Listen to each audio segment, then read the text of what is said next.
Hi, it's Paula from Pola Quilting. Welcome back, or hello if it's your first time. So today I'm going to be showing you a little bit about free motion quilting I have messed up and how I'm going to go about to hopefully fix it and still be able to give my gift to a person it was intended to.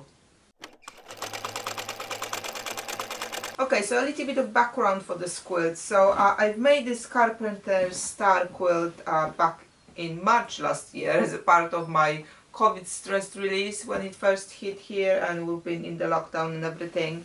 So I've used some Nigerian fabric I had in my stash, some white fabric, and I've put it away. So when I bought my Juki 8100, I've managed to sort it out to start quilting on it as a free motion style. I was so happy that I decided it's time to quilt this quilt as well. So I did a few previous projects on it and I used a very specific thread which I'll put in the description below. So I thought, yeah, it's working, let's go ahead with it. Now, but for this blue quilt I wanted a little bit of different thread. I normally do quilt with very like calm colors, which is either beige or grey, because they kind of blend with everything. But on this actually I wanted to quilt with something what will go with the color of the quilt, but because there was a lot of negative space, that that white space, I did want the quilting to pop up a little bit more. So I've decided to buy a blue or dark blue, bluish, greyish color of the thread. So I bought exactly the same make of thread, just different color. I've put it in, I started quilting and it was going fine, and then I look at the back. I look at the back at the beginning when I started doing those like leaf stuffs, and it was, well, it was a bit of struggle still, but it was fine. The struggle was that I couldn't work out the tension and I had to change the needle to like a very huge one, and I was worried all of those punches on the back and the front will never disappear, but they were not bigger than the one you would have from the pin when you're pinning the quilt. So I was like, well, I'll risk it, let's go ahead with it.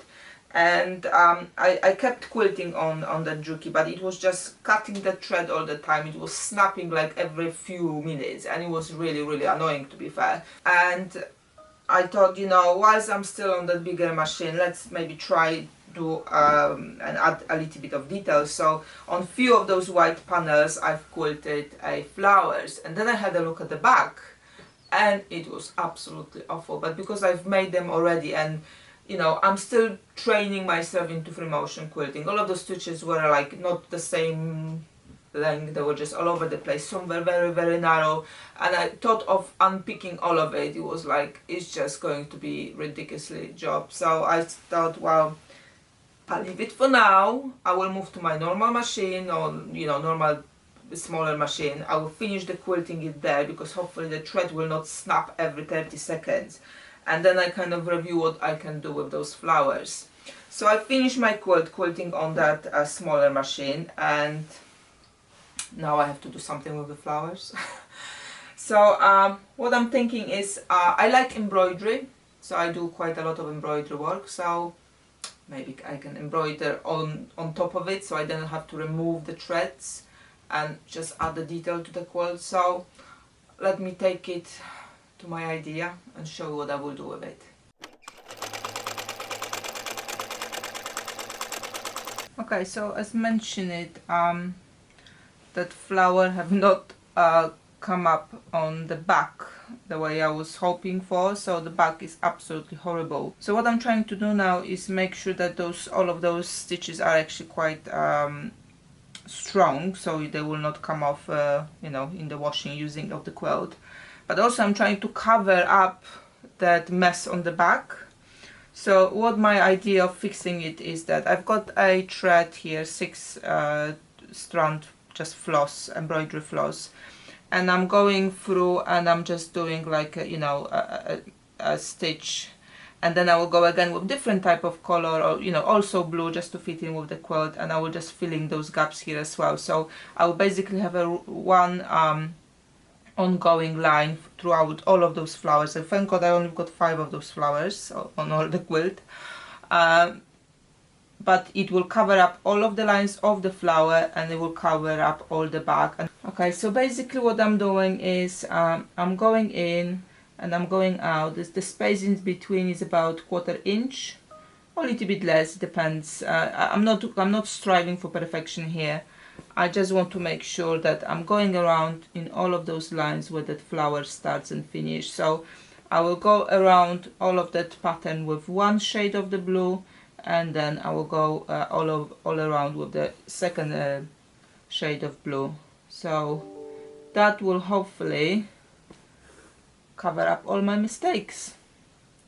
So just a quick note about how I started the thread, because obviously if I just put a normal knot on the end of the thread, it will create a big bubble there, which I didn't want. I did ask on various forums I'm in how to start it if you're doing some kind of hand quilting really with this type of thread, but I didn't get the answer there, you know, which gives me the indication what to actually do. So what I did, I've put my needle first in somewhere in here, and I went in between the batting and obviously other layers to the point where I wanted to start. And when I pulled the thread, I left that tail quite long here, so I didn't do anything else. But then that first stitch here, I actually went through the thread as well. So I think it's going to be secure enough for that purpose. Obviously there will be a second thread going in afterwards as well, so again it will catch that first thread and the second thread too. So before I give that to anyone, obviously I will wash it, so it will give me a good opportunity to test my theory. So I will carry on and I will show you at the end how it looks when I finish, and also how it looks when it's washed. Okay, so I finished embroidery on my quilt. I've used, as you can see on the pictures, 2 different shades of the darker color in each of the sections, you know, just to add a little bit of ump. And also you can see from the whole picture the blues I'm using are in different shades as well, so it kind of reflects the fabric also, I hope. So the ultimate test now is going to be wash the quilt. I did bind it already before, so I can just pop it in the washing machine now, and hopefully when I take it out everything will be alright. So let me do it now and I will show you the final quilt. Right, so I finished my quilt and I washed it, and I have to say it came out very nice. Now the color catcher, which I always put in any quilt I'm washing first time, came out blue. I do not know if it's from the fabric or is it from the thread I use for the embroidery. Either way, I do not care, because all the white stuffs are still white. So if you know, that's what we want. So I'm not worried about where the dye came from. So flowers looks really good. The quilt kind of, you know, I wash quilts in usually on 20 to 30 degrees on normal program, to be fair, but I don't put anything else with it usually, so it's quite a, you know, big space in the washing machine.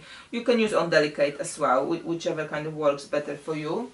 And then I pop it to the and color catchers, definitely color catchers, and then I pop it to the dryer for delicate program, just to dry it, and it crinkled very nice. I'm very happy with that result. So this is how it looks when it's done, and to be fair, I wouldn't mind that one as well. And I did enjoy that embroidery work here, to be if I'm honest, and since it's so successful, I might start doing it maybe on more quilts, just not all over, because that will be a lot of time, which I do not have, but maybe just, you know, a detail here or there, just to, you know, add a little bit of interest. If there's some white space or some like one color space where I could add something, I will. And actually somebody commented it's quite it was quite useful to actually have those flowers, because it was easier to then put the stitch on top of it. The shape was there already.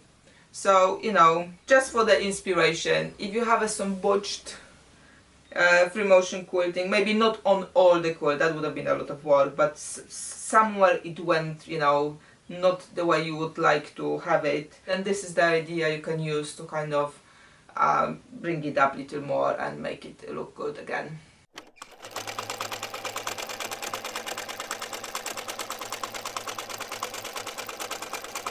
Thanks for watching, and see you again.